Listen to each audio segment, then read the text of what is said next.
Okay, so I'm just going to talk you through this photo. Here my hand is just motioning that I wanted to change the weight of the cloud to the right hand side rather than in behind the opera house scene.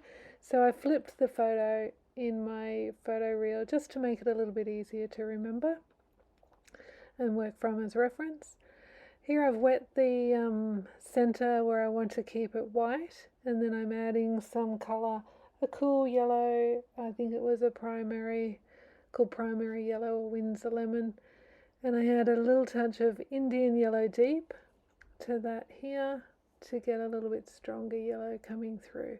So my paper is dry, but I'm conscious all the time of not letting those edges actually dry out. The video is sped up because I was wanting primarily for Instagram. I've added some Rose Madder Genuine over to the side and a little touch of the Indian yellow mixed with that just to make more of a peachy sunset colour.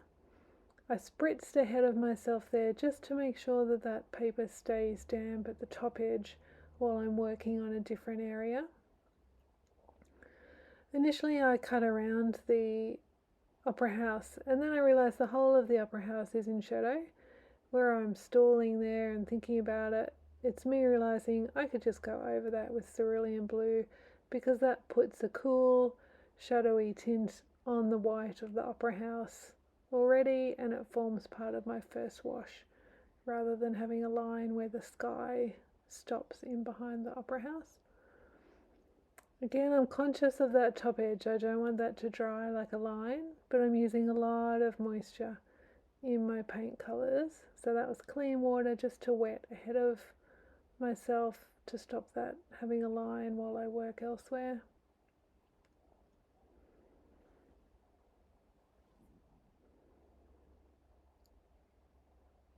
Now I'm building up a little bit of cloud on this right side.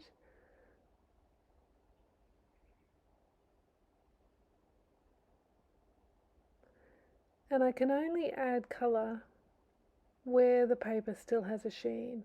And every time I come back to the paper, my brush must be drier than the paper and the pigment drier and thicker. So I'm popping this yellow in the base of my cloud onto dry paper because I like that that gives me a little bit more control, a little bit sharper edges where the cloud comes out.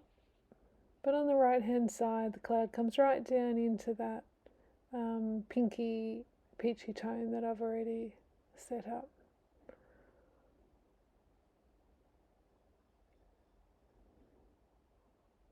My mauve mix there is ultramarine blue and alizarin crimson. And then I vary it at times and make it bluer or more red violet depending on what I think it needs. At times I'm adding the peachy tone back in with permanent, not permanent rose madder genuine and Indian yellow. So you can see the difference there where part of my cloud is on dry paper and part of my cloud that I've popped in is on damp paper just below it where I wet it next to the cerulean blue. So I'm putting in the basic shapes of the cloud.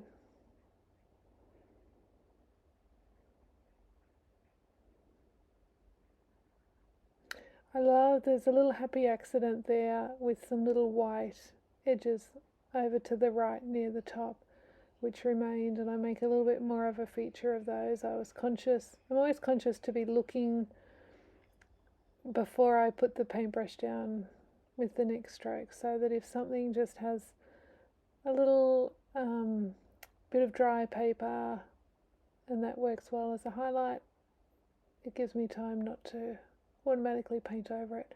So here I've screwed up a little paper towel and I'm just lifting out a little touch of a highlight as if that's the top of one cloud in front of the other with light peeping through. You don't want to overdo this, so at first it looks quite sharp, but you'll see through the course of the painting the colour does sort of bleed into it and and it softens. It doesn't look as stark. There I'm feeling a bit like I should have taken more of the yellow across in behind the opera house, but I'm conscious that if I do too much of it I risk getting green, so I'm just dropping a little bit here and there. And now I come in on the dry paper with cobalt blue near the top of the sky, and then cerulean blue on the left hand side that is at the right of the screen at the moment. And I come in close to the cloud. In places I touch it so that the blue softens into the cloud.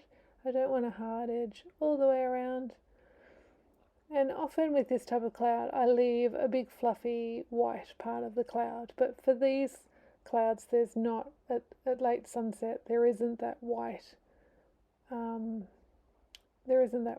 fullness to the cloud, so I'm going close.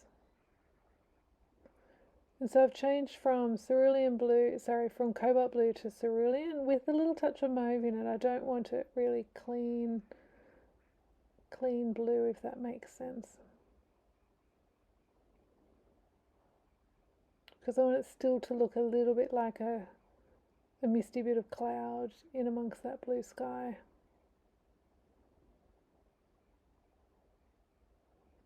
And so that's got to transition back to cobalt, which is already at the top of the sky in the middle of the painting.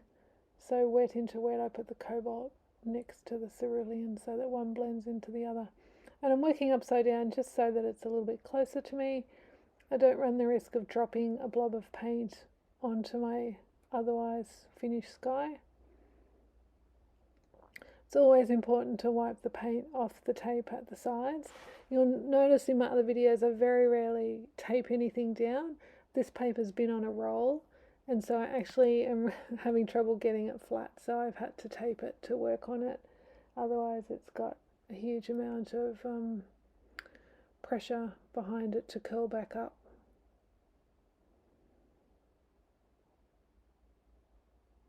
I'm filling in the little gaps, and often those little gaps are actually brighter. Where you see sky through a gap, it's brighter than the sky in the other parts, so I do go a little bit stronger. And then around this light streaming through, I am just putting a little touch of yellow because that would indicate more that there is light coming from behind that. Gives it a little bit more warmth. So that's still damp, otherwise I would not touch it. It's still got a sheen, the paper's still glistening. When I come a little bit lower with the yellow though, I hit a dry patch. And you can see then, if it wasn't slowed down, you'll see I have to fiddle just a little bit with a really dry brush and a tickling, really light stroke, just to smooth out a little cauliflower that starts to form. And in this close-up you can see as well how I embrace that the colours separate. That's why I don't use a tube purple. If you're looking at the cloud over to the right, you see the pink separate out of it in areas. You see the yellow through it. You know, it's just different to using all pre-mixed colours. Now over on the left here, I just regretted that there were two lines there. One where just that little bit of darker colour hits the top of the cerulean, and I just wasn't sure that I was happy with that left side, so I decided to do a darker, closer suggestion of cloud. So I changed to a Hake brush, which is a really scrappy, really old Hake brush, and at first I put the colour down with that. Very dry paint, because this side where there's just that cerulean, the painting was actually nearly dry. So if I'd come in with wet paint on a fully loaded brush, I would have caused a cauliflower. So I'm just working really, really lightly. I put it down first with the Hake, and then I'm softening it with my normal, I think it's a weasel hairbrush. And I'm using it nearly dry. It's just got a touch of paint on it, and I'm softening in places.